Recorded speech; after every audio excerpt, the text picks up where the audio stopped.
सभी मित्रों को सादर नमस्कार। मित्रों, आज के इस वीडियो में हम कक्षा 6 हिंदी की पाठ्य पुस्तक वसंत से एक बहुत ही प्यारी सी कविता चांद से थोड़ी सी गप्पे का अध्ययन करेंगे। मित्रों, आइए बिना देरी किए हुए कविता पर चलते हैं। कविता की पंक्तियां हैं, एक इसमें 10-11 साल की एक बालिका जो है वो चांद से कुछ गप्पे कर रही है, वो यहाँ पर बताया गया है। मित्रों, कविता की पंक्तियां हैं, गोल हैं खूब मगर आप तिरछे नजर आते हैं जरा, आप पहने हुए हैं कुल आकाश तारों जड़ा, सिर्फ मुंह खोले हुए हैं अपना गोरा चिट्टा गोल मटोल। तो ये कविता की कुछ पंक्तियां हैं। मित्रों, ये जो कविता है इसका सार मैं आपको समझा दूं। ये कविता चांद से थोड़ी सी गप्पे कविता शमशेर बहादुर सिंह द्वारा लिखित कविता है। इस कविता को कवि ने एक 10-11 साल की एक लड़की के मन का वर्णन यहाँ पर किया है। वह लड़की जिज्ञासु प्रवृत्ति की होने के कारण चांद से कई सवाल पूछना चाहती है और उनके बारे में अधिक जानना चाहती है। वह चांद से पूछती है कि वे तिरछे क्यों नजर आते हैं। वह सारे आकाश को चांद का वस्त्र समझती है, कपड़े समझती है, जिस पर कई सितारे जड़े हुए हैं। चांद का घटना बढ़ना को वह एक बीमारी समझती है। तो मित्रों, जो ये हमने अभी कविता पढ़ी, इसका अर्थ देख लेते हैं।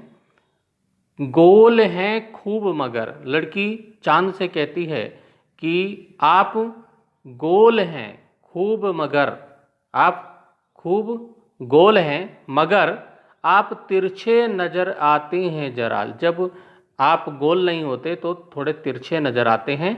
आप पहने हुए हैं कुल आकाश का, आप जो है आकाश रूपी जो है वस्त्र पहने हुए हैं, तारों जड़ा, और जो वस्त्र आपका कैसा है, सितारों से जड़ा हुआ है। सिर्फ मुंह खोले हुए हैं अपना, और आप सिर्फ अपना, आप उन कपड़ों से, जो आपका सितारों से जड़ा हुआ कपड़ा है, उससे उन वस्त्रों से केवल आपका मुंह दिखाई देता है। और वो मुंह कैसा है, गोरा चिट्टा गोल मटोल। आप बहुत गोरे हैं और गोल मटोल हैं। तो इसको आप किस प्रकार से इसके अर्थ को लिख सकते हैं, यहाँ इस अर्थ को दोबारा से आप समझिए। व्याख्या इसकी कि इस काव्यांश में बच्ची चांद को देखकर कहती है कि आप बहुत गोल हैं पर तिरछे, जरा थोड़ा तिरछे नजर आते हैं, टेढ़े से नजर आते हैं। वह आकाश को उनके वस्त्र बताती है और साथ ही आकाश में छाए तारों को उनके वस्त्र के सितारे जो चमक रहे हैं वो समझती है। चांद का सारा शरीर वस्त्र से ढका हुआ है, केवल चांद का गोरा चिट्टा गोल मुंह ही दिखाई देता है। तो ये आपने अर्थ समझा। अगली जो पंक्तियां हैं कविता की वो है, अपनी पोशाक को फैलाए हुए चारों सिमत। मित्रों, सिमत होता है दिशाएं। तो अपनी पोशाक को फैलाए हुए चारों सिमत आप कुछ तिरछे नजर आते हैं जाने कैसे, खूब हैं गौकी वाह जी वाह, हमको बुद्धू ही निरा समझा है, हम समझते ही नहीं जैसे कि आपको बीमारी है। आप घटते हैं तो घटते ही चले जाते हैं और बढ़ते हैं तो बस यानी कि बढ़ते ही चले जाते हैं। दम नहीं लेते हैं जब तक कि बिल्कुल ही गोल ना हो जाएं, बिल्कुल गोल। यह मरज आपका अच्छा ही नहीं होने में आता है। मित्रों, ये जो कविता है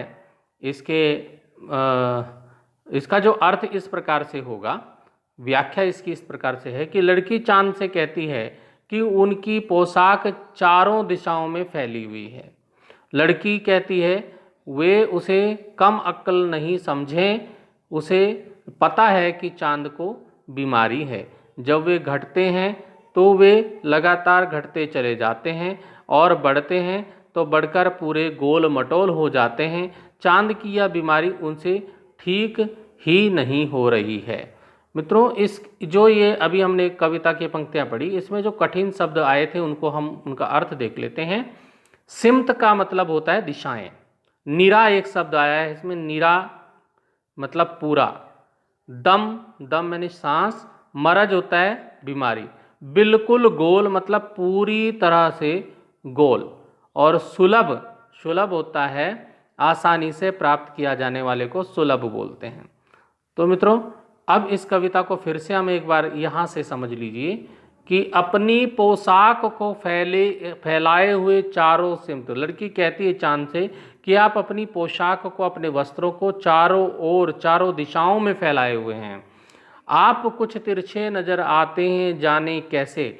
ये नहीं पता चलता कि आप तिरछे कैसे नजर आते हैं। खूब है गो की वाह जी वाह। आप खूब तिरछे नजर आते हैं, जाने कैसे। हमको बुद्धू ही निरा समझा है। और कभी आप तिरछे नजर आते हैं, कभी बड़े नजर आते हैं, कभी छोटे नजर आते हैं, और हमको बुद्धू ही समझा है। निरा मतलब हमें पूरी तरह से आपने बुद्धू समझ रखा है, कम अक्ल का समझ रखा है। हम समझते ही नहीं जैसे कि आपको बीमारी है। जैसे कि हम समझते ही नहीं कि आपको बीमारी है। लड़की अनुमान लगाती है कि चांद को कोई बीमारी है, जो इसलिए वो कभी तिरछे नजर आते हैं, कभी छोटे बड़े।